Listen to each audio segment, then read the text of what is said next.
മാലിന്യ പ്ലാന്റുകൾക്കെതിരായ സമരങ്ങളിൽ സർക്കാരിന്റെ സമവായ ചർച്ചകൾ ഫലപ്രാപ്തിയിലേക്ക്. മാലിന്യ സംസ്കരണ പ്ലാന്റുകളുടെ ആവശ്യകതയും വിശ്വാസ്യതയും മന്ത്രി എം.ബി. രാജേഷ് നേരിട്ട് സമരക്കാരെ ബോധ്യപ്പെടുത്തി. തിരുവനന്തപുരം കനകക്കുന്നിൽ നടക്കുന്ന വൃത്തി കോൺക്ലേവിലാണ് മന്ത്രിയും സമരസമിതി പ്രവർത്തകരും മുഖാമുഖം സംസാരിച്ചത്. മാലിന്യ സംസ്കരണ പ്ലാന്റുകൾക്കെതിരെ സംസ്ഥാനത്തിന്റെ വിവിധ ഭാഗങ്ങളിൽ എതിർപ്പുയർത്തുന്നവരെ കാര്യങ്ങൾ ബോധ്യപ്പെടുത്താനുള്ള സർക്കാരിന്റെ ശ്രമത്തിന്റെ ഭാഗമായിരുന്നു വൃത്തി കോൺക്ലേവിനോടനുബന്ധിച്ച് മന്ത്രി എം.ബി. രാജേഷ് വിളിച്ചു ചേർത്ത മുഖാമുഖം പരിപാടി. മാലിന്യ സംസ്കരണ പ്ലാന്റുകൾക്കെതിരെ സമരം ചെയ്യുന്ന 13 സ്ഥലങ്ങളിൽ നിന്നുള്ള പ്രദേശവാസികളെയും സമരസമിതി പ്രവർത്തകരെയുമാണ് മുഖാമുഖത്തിന് ക്ഷണിച്ചത്. മുട്ടത്തറ സീവേജ് ട്രീറ്റ്മെന്റ് പ്ലാന്റ് ഉൾപ്പെടെ നേരിട്ട് സന്ദർശിച്ചതിന് ശേഷമാണ് അവർ ചർച്ചയ്ക്കെത്തിയത്. മാലിന്യ സംസ്കരണ പ്ലാന്റുകൾക്കെതിരെ പൊതുവായി ഉയർന്നുവരുന്ന വിമർശനം സമീപത്തെ ജലസ്രോതസ്സുകൾ മലിനപ്പെടുമെന്നതായിരുന്നു. അങ്ങനെ പ്ലാന്റ് വന്നാൽ തന്നെ അവിടെ ശുദ്ധീകരിക്കുന്ന ഈ ജലത്തെ എങ്ങോട്ടാണ് ഒഴുക്കി വിടുക? ആ ഒഴുക്കി വിടേണ്ട സാഹചര്യമുള്ളത് നെയ്യാർ ജലസംഭരണിയിലേക്കാണ് ഒഴുക്കി വിടാൻ വേണ്ടി പറ്റുക.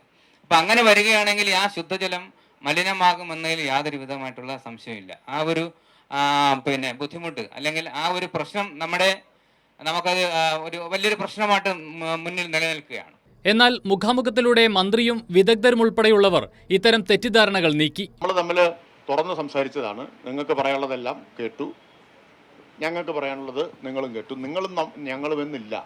നമ്മൾ എന്തിനത് ചെയ്യുന്നത്? ഇപ്പോൾ യാത്ര ചെയ്ത് വന്നപ്പോഴുള്ളൊരു അനുഭവം ഇവിടെ പറഞ്ഞില്ലേ, കേരളം മുഴുവൻ ഉണ്ടായൊരു മാറ്റം. ആ മാറ്റം പൂർണ്ണമാവണമെങ്കിൽ ഇപ്പം നമുക്ക് ഈ ഖരമാലിന്യത്തിലെ ഒരു മുന്നേറ്റം ഉണ്ടായിട്ടുള്ളൂ. വെള്ളം ഇപ്പോഴും മലിനമാണ്. ആ വെള്ളം കൂടി മലിനമല്ലാതാവണമെങ്കിൽ 2 കാര്യങ്ങൾ വേണം. ഒന്ന്, കക്കൂസ് മാലിന്യം സംസ്കരിക്കാനുള്ള പ്ലാന്റുകൾ വേണം. 2, മലിനജലം സംസ്കരിക്കാനുള്ള പ്ലാന്റുകൾ വേണം. ഇത് രണ്ടും അത്യാവശ്യമാണ്. അല്ലാത്തിടത്തോളം പകർച്ചവ്യാധികൾ, രോഗങ്ങൾ പടർന്നു പിടിച്ചുകൊണ്ടേയിരിക്കും. ചർച്ചയിൽ മുൻ ചീഫ് സെക്രട്ടറി വി വേണു മോഡറേറ്ററായി. ആശങ്കകൾ പരിഹരിക്കാൻ സർക്കാർ തുറന്ന സമീപനം സ്വീകരിക്കുന്നതിൽ സന്തോഷമുണ്ടെന്ന് വിവിധ മേഖലകളിൽ നിന്നെത്തിയവർ പ്രതികരിച്ചു.